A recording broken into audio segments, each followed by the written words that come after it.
এই কলার ভেলা তৈরি করে বেহুলাকে দিল, এই মরাপতি নিয়ে বেহুলা ভাসিতে লাগিল। এই কাঁদিতে কাঁদিতে বেহুলা শ্বেত কাকের কাছে গেল, এই শ্বেত কাকের কাছে গিয়ে দর্শন দিল।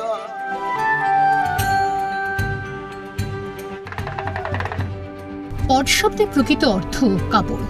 পটচিত্র হলো পট বা বস্ত্রের উপর আঁকা এক প্রকার লোকচিত্র। এটি প্রাচীন বাংলার শিল্পকলার ঐতিহ্যের বাহক ছিল। মূলত বাংলা এবং ওড়িশায় ঐতিহ্যবাহী শিল্প। রাজস্থানের বেশ কিছু অঞ্চলেও পটচিত্রের সন্ধান পাওয়া যায়। ঊনবিংশ শতকে বাংলায় প্রসিদ্ধ পেয়েছিল কালীঘাটের পট। প্রাচ্য এবং পাশ্চাত্য চিত্রশৈলী মিশিয়ে এই পট তৈরি হতো। একসময় গ্রামে গ্রামে ঘুরে পটচিত্র প্রদর্শন করতেন পটুয়ারা। পট দেখিয়ে গান শুনিয়ে মানুষের বিনোদন এবং নিজের সংসার চালানোর খোরাক জোগাতেন তারা। তবে যুগ পাল্টেছে, আগের মতো আর পটুয়াদের দেখতেও পাওয়া যায় না। কিন্তু সেরকমই হারিয়ে যাওয়া বাবা ঠাকুরদার পটশিল্পকে বাঁচিয়ে রাখতে হাল ধরেছেন চাঁদ পটুয়া। জানা গেছে বীরভূমের সীমান্ত মুর্শিদাবাদের ঝিল্লি গ্রামের বাসিন্দা চাঁদ পটুয়া প্রায় 14-15 বছর ধরে পটশিল্পের সঙ্গে যুক্ত। গ্রামে গ্রামে ঘুরে পটচিত্র দেখিয়ে বেড়ান, গান শুনতে ভিড় জমায় খুদেরাও। তবে অভিযোগ, এই শিল্পের জন্য কোনো সরকারি সাহায্য আজ পর্যন্ত পাননি। কাজের সঙ্গে যুক্ত আছেন? আমি মোটামুটি না আছে তো 14-15 বছর থেকে আছি। কেউ করতো? আমার দাদুরা করতো, আরো সব করতো। সেটা হারিয়ে গেছিল, তাই এখন আমি এটা তুলে ধরিয়ে দিই। ওই মোটামুটি চলছে টুকটাক। আগে যেমন চলতো এখন সেরকম লোকজন সেরকম আর দেখে না। ওটা হারিয়ে গেছে, বন্ধ হয়ে গেছিলো, তাই আমি আবার নতুন করে আবার 14-15 বছর থেকে আবার করছি। এখন তো আর পট খেলা কেউই দেখায় না, তার জন্য সব কিচ্ছু পাইনি। একবার আমাদের গ্রাম কান্দিতে কাগজপত্র জমা দিয়েছিলাম, ওইসব কাগজপত্রে এত কোনো কথাই বলিনি সরকারে।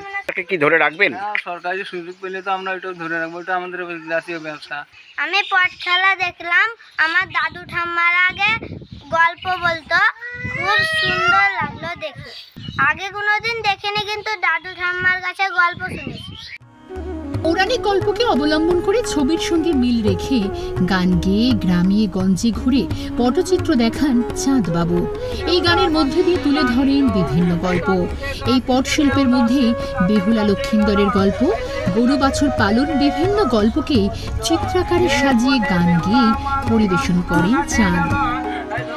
যেমন ধরেন এটা বেহুলা লক্ষিন্দরের একটা গল্প আছে।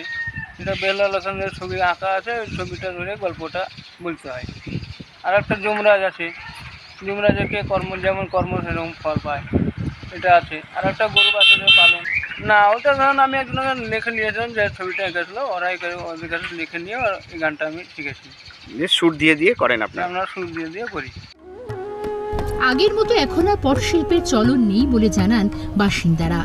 দীর্ঘদিন পর পটশিল্পকে দেখতে পেয়ে খুশিও হচ্ছেন প্রত্যেকে। ওই যে পট খেলা দেখাতে এসেছিল, তাই দেখলাম। সব বাচ্চারা বেশ আনন্দ হয়েছে, খুশিও হয়েছে। আগেকার যুগে তো সবগুলো আসতো, আমরা ছোটতে দেখতাম, আর এখনো আসছে, ভালো লাগছে দেখে। না, আগের মতো সেরকম আসে না, তবে আজকে অনেক বছর পর দেখলাম। এখন খুব কমের ভাগই আসে, আমাদের ছেলে মেয়েরা সব দেখতে পাইনি, এখন আসছে, মাঝে মধ্যে আসছে, এই আসছে বলে দেখতে পাচ্ছে। কিন্তু জিনিসটা খুব ভালো জিনিস, আমরা দেখেছি নাকি? হ্যাঁ, এই শিল্প বেঁচে থাক, ছেলে মেয়েরা দেখতে পাবে ভালো। অতীতে কালীঘাটের পট সুদূর প্যারিসেও বিক্রি হয়েছিল। বর্তমান সময়ে পট শিল্প অনেকটাই বিলুপ্ত, আর সেই শিল্পকে বাঁচিয়ে রাখতে হাল ধরেছেন চাঁদ পটুয়া। বীরভূম থেকে ভোলানাথ চক্রবর্তী রিপোর্ট, ক্যালকাটা নিউজ।